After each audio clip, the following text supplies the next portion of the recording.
भगवान श्री कृष्ण की ये अमृतमयी गीता जिस पर हम सभी चिंतन कर रहे थे, 12वें अध्याय का 12वां श्लोक मैंने आपको सुनाया, जिसमें भगवान ने ये कहा, मय्येव मन आधस्व मयि बुद्धिम निवेशय निवशिष्यसि मय्येव उत ऊर्ध्वम न संशय। अपने मन को, अपने चित्त को मुझ में स्थिर करो, अपनी बुद्धि का निवेश मुझे करो। निश्चित ही अर्जुन ऐसा भक्त मुझे प्राप्त कर लेगा, प्रभु को प्राप्त कर लेगा। तो इसमें हम सब ने ये चिंतन किया कि मन को भगवान के प्रति अर्पित करें, लेकिन मन को साधना जरूरी है। मन को साधने के लिए हमें किन किन स्थितियों से गुजरना है, वो सारी चीज़ें आपके सामने रखी गई। साथ में ये भी बताया गया कि बुद्धि को भी अगर हम धर्म से जोड़ लेते हैं तो हमारी बुद्धि भी ऐसी अच्छी बुद्धि हो जाती है। मन और बुद्धि का यह सामंजस्य हमें उस ओर लेकर जाता है कि जिससे हम संसार में उलझते नहीं, हमारी भक्ति सफल होती है, लोक और परलोक को साधने में हम सफल हो जाते हैं। इसमें यह याद रखने वाली बात है कि जैसे जैसे बुद्धि को हम शांत और स्थिर करते हैं, मति सुमति बन जाती है, तब हमारे कर्म भी सेवा बन जाते हैं और सेवा के साथ साथ हमारे कर्म भी हमारी भक्ति बनते हैं। यहाँ तक कि हमारा चलना उठना बैठना सब भक्तिमय हो जाता है। जिसको कबीर ने अपने शब्दों में कहा कि जो जो करूं वो सब सेवा, जहाँ डोलूं वो परिक्रमा, जब सोऊं तो करूं दंडवत। भाव वही है कि मेरा सोना भी, शयन करना, नींद लेना भी प्रभु की भक्ति बन जाए। मैं दंडवत कर रहा हूं भगवान को, और चलना फिरना परिक्रमा बन जाए। हमारा प्रत्येक कर्म उसकी सेवा बन जाए। ये तभी संभव होता है जब हमारी बुद्धि धर्म से जुड़ती है। धर्म से जुड़ी हुई बुद्धि जिसका स्वरूप सतोगुणी बुद्धि है। दुनिया में सबसे ज्यादा खतरा बुद्धिमानों से ही है, क्योंकि बुद्धिमान लोग जब उनकी बुद्धि चालाकी से भरी हुई होती है, ठगने वाली बुद्धि होती है, धूर्तता वाली बुद्धि होती है, तब पूरी दुनिया के लिए बड़े विनाशकारी सिद्ध होते हैं। क्योंकि बुद्धि ही दुनिया में राज कर रही है। पूरी दुनिया की शक्ति ही बुद्धि है। समझ लीजिए, बुद्धि को बल कहा गया। बुद्धिर्यस्य बलम तस्य। बुद्धि जिसके पास है वही बलवान है, वही शक्तिवान है। मस्तिष्क के अंदर हमारा विवेक, हमारी बुद्धि तब काम करती है जब शांत मस्तिष्क होता है और संतुलित मस्तिष्क होता है। जैसे ही हमारा मस्तिष्क अशांत हो, असंतुलित हो, बस समझ लीजिए कि वहां सब कुछ रहेगा लेकिन अक्ल नहीं रहेगी, वो भाग जाएगी। क्योंकि ये रहती ही वहीं है जहां शांति है। इसलिए अक्ल उस समय काम करेगी ही नहीं जब आप अशांत हो, संतुलित नहीं हो, कुछ सूझेगा भी नहीं। अशांत हो या डरे हुए हो या चिंतित हो या दबाव में हो या प्रभाव में हो या मोह में हो, कोई भी इस तरह की स्थितियां जब मस्तिष्क में होती हैं तो उस समय हमारा विवेक, हमारी अक्ल काम नहीं करती। हर एक आदमी को सबसे पहले ये ध्यान रखना चाहिए कि अगर हम अपने मस्तिष्क का ठीक उपयोग करना चाहते हैं और इस मस्तिष्क से दुनिया में बड़ी बड़ी चीज़ें करना चाहते हैं, तो अपने मस्तिष्क को जितना शांत संतुलित रख सकते हैं, शांत और संतुलित रखने की विद्या सीखनी चाहिए। ये बहुत महत्वपूर्ण बात बता रहा हूं आपको। दुनिया की बड़े से बड़ी चीजें जो भी दुनिया में बनी हैं वो मस्तिष्क से ही लोगों ने आइडियाज लिए, रिसर्च की और दुनिया में चीजें प्रकट हुई। बड़े से बड़ा मधुर से मधुर संगीत, बढ़िया से बढ़िया ट्यून आपके अंदर से ही आती है। बढ़िया डिजाइन आप अपने दिमाग से ही करते हैं। हाँ, ये बात जरूर है कि दिमाग के साथ दिल का तालमेल चाहिए। जब तरंग आती है और मूड में आता है आदमी और दिमाग शांत होता है, तो दोनों का सामंजस्य बैठते ही ऊपर वाले के साथ कनेक्शन जुड़ता है और वहाँ से जैसे कोई बूंद गिरती है, ऐसे अंदर एक चमक आती है। वो है आइडियाज, तरह तरह के आइडियाज का आना, बस वो कमाल कर देता है। कहीं भी खड़े हो आप, अगर आपको धन कमाना है तो कुछ भी करके आप कमा लोगे। मजे की बात यह है कि कोई लोग चाय बेचकर, कोई पानी बेचकर, कोई हवा बेचकर, कोई मिट्टी बेचकर, कोई राख बेचकर इतना कमा रहा है कि सोना बेचने वाला बेचारा सारा दिन परेशान, ग्राहक ही नहीं आ रहा। और जो राख बेच रहा है उसके तो बड़े बड़े ट्रक चल रहे हैं चारों तरफ, क्योंकि वो घरों में बर्तन साफ करने के लिए ऐसा पाउडर बनाकर भेज रहा है, खरीद रहे हैं लोग। क्या आइडिया आपका काम कर जाए नहीं कहा जा सकता। इसलिए आपसे ये कहना चाहूँगा कि जब आपका मस्तिष्क बहुत शांत, संतुलित और व्यवस्थित हो, तब इसमें नए नए आइडियाज आते हैं। और ऐसा समझ लीजिए, जहाँ पर आप लोग तिलक लगाते हैं, इसको बोलते हैं आज्ञा चक्र। ये आज्ञा चक्र ही नहीं है, ये आपका भाग्य चक्र है। किस्मत यहाँ बसती है। जब ये जाग जाता है तो किस्मत जागती है। न जाने क्या क्या कर बैठते हो आप। दुनिया में बहुत तरह के तरीके लोग ढूंढते हैं। एक व्यक्ति ने अभी अभी थोड़े दिन पहले बॉम्बे में एक एप्लीकेशन बनाई, ऐप्स जो बनाते हैं ना, तरह तरह की ऐप्स बनाते हैं। तो एक ऐप बनाई उसने जो फ़ोन में काम करती है, और उस एप्लीकेशन में उसने सुविधा रखी कि बच्चे के बस्ते में भी एक सेंसर लगेगा और बस में भी लगेगा,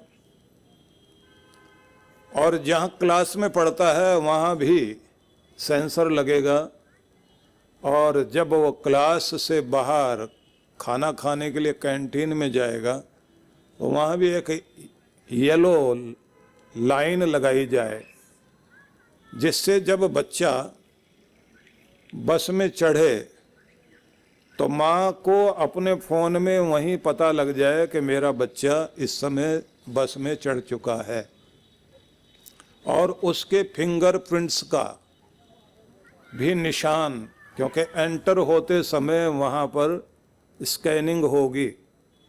बच्चा एंटर हो गया और जब बस से निकलेगा तो भी माँ को सोचना कि मेरा बेटा ठीक से उतर गया। क्लास में एंटर हो गया, सूचना माँ के पास आ रही है। और यहीं तक नहीं, वहाँ जब सवाल पूछे गए कितने बच्चों ने हाथ खड़ा किया, अगर उसके बेटे का हाथ खड़ा हुआ है तो माँ को पता लगता है घर में बैठे बैठे कि हाँ, मेरा बच्चा सवाल का जवाब देने के लिए मतलब अच्छी पढ़ाई कर रहा है। और मज़ा ये, उन्होंने कहा कि आपके बच्चे के हाथ में जो टिफ़िन है उसमें भी एक सेंसर लगा दिया गया है कि टिफ़िन खोला है या नहीं, खाया है या नहीं।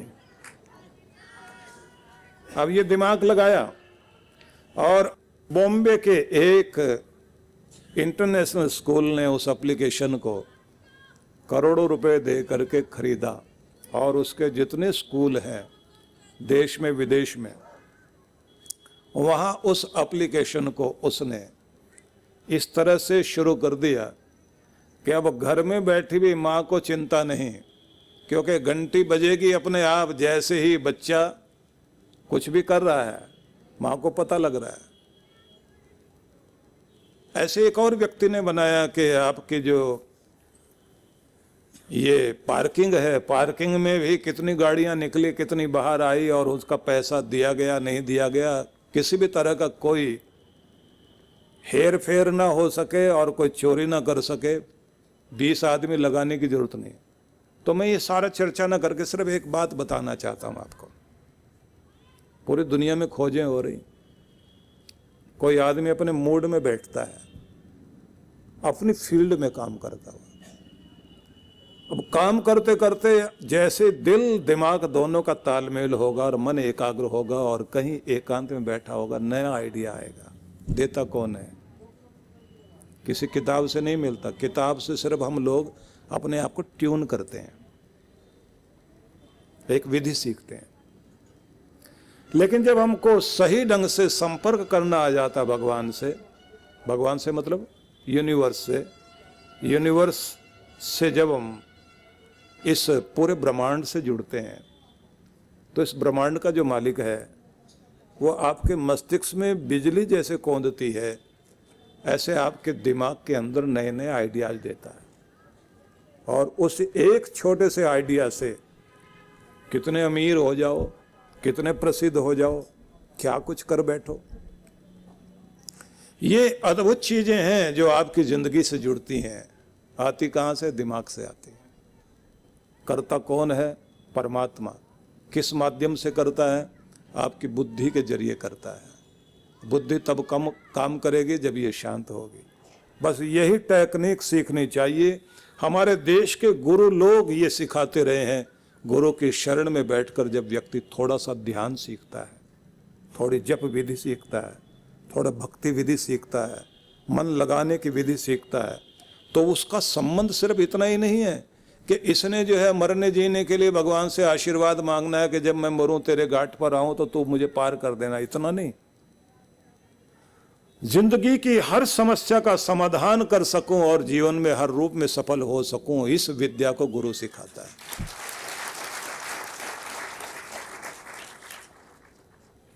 इसलिए उपदेश थ्योरी है और प्रैक्टिकल अगर हम देखें तो ध्यान में चलता है। इसलिए हमने एक व्यवस्था रखी है कि अगर सत्संग चले तो 1-2 दिन के लिए वो कार्यशाला, वो वर्कशॉप हम लोग रखते हैं कि थोड़ा ही सही, पूरा नहीं, 7 चरण पूरे ना हो सके तो कम से कम 2 दिन सुबह सुबह बैठकर भक्त लोग 1 चरण पूरा कर लें। कम से कम उन्हें बैठने की आदत पड़ जाए, नाम जपने की आदत पड़ जाए, कनेक्शन जोड़ने की आदत पड़ जाए, प्यारे का आशीर्वाद पाने की आदत पड़ जाए। ये व्यवस्था हम लोगों ने की। लेकिन यहाँ इतनी बारीकी में न जाकर आपको गीता के उस संदेश की तरफ लेकर चलता हूँ जहाँ भगवान ये कहते हैं कि अपने मन को और बुद्धि को मेरे से जोड़ो तो तुम उसको पालोगे, जिस अमृत को, जिस परम सत्य को तुम खोजना चाहते हो, सत्य को उपलब्ध होगे। आगे फिर कहते हैं अत चित्तम समाधातुम न शक्नोषि मयि स्थिरम अभ्यास योगेन ततो माम इच्छ आप्तुम धनंजय। अर्जुन, अगर तुम अपने चित्त को, मन को स्थिर नहीं कर सकते, समस्या आती है, मन चंचल है और वो स्थिर नहीं होता, लगता नहीं, टिकता नहीं, तो फिर एक काम करना, अपने लक्ष्य को तो छोड़ना नहीं। अभ्यास योगेन ततो माम इच्छ आप्तुम, मुझे पाने के लिए, प्रभु को पाने के लिए अभ्यास योग का सहारा लेना। अभ्यास योग मतलब अब जिधर जाना चाहते हैं उस इरादे को तो बनाए रखो, लेकिन अभ्यास में उतर आओ। ये बात बड़े कमाल की बताई उन्होंने। भगवान ये समझाना चाहते हैं हर चीज कठिन लगती है जब तक आप उसके लिए डरते हैं और उसका अभ्यास नहीं करते। जैसे जैसे आप अभ्यास करते हैं तो जो कठिन लगती थी चीज वही आपके लिए आसान लगने लग जाती है, और एक दिन फिर वो आसान नहीं बल्कि जिंदगी को आसान बनाने लग जाती है। इसलिए अपने अभ्यास के द्वारा मुश्किल को आसान करिए, और मुश्किल को ही आसान नहीं, जिंदगी को आसान बनाओ। यहाँ ये याद रखने योग्य बात है, हर बुरी आदत जिंदगी में बिना सीखे, बिना तैयारी के आसानी से आ जाती है। हर बुरी आदत आसानी से जिंदगी में आएगी और जिंदगी को मुश्किल में डाल के चली जाएगी। चली जाएगी मतलब अंदर बैठ जाएगी। लेकिन अच्छी आदत बड़ी मुश्किल से आएगी, बहुत मुश्किल से आप उसे अपने जीवन में धारण कर पाओगे। पर यह भी मजे की बात है, अगर वो अच्छी आदत जिंदगी में आ गई, आई मुश्किल से है लेकिन जिंदगी को जरूर आसान बना देगी, इतना आसान कि सुखी। परम पूज्य सद्गुरुदेव श्री सुधांशु जी महाराज एवं डॉक्टर अर्चिका दीदी जी के पावन सानिध्य में शिव मंगल महोत्सव 8 से 10 मार्च 2024 दिल्ली स्थित आनंद धाम आश्रम में होने जा रहा है महाशिवरात्रि पर भव्य एवं विशाल कार्यक्रम।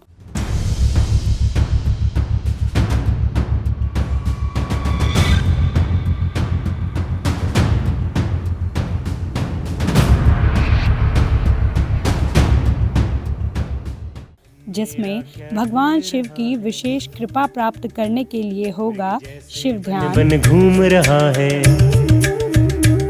जो पार्थिव शिवलिंगों के साथ रुद्राभिषेक,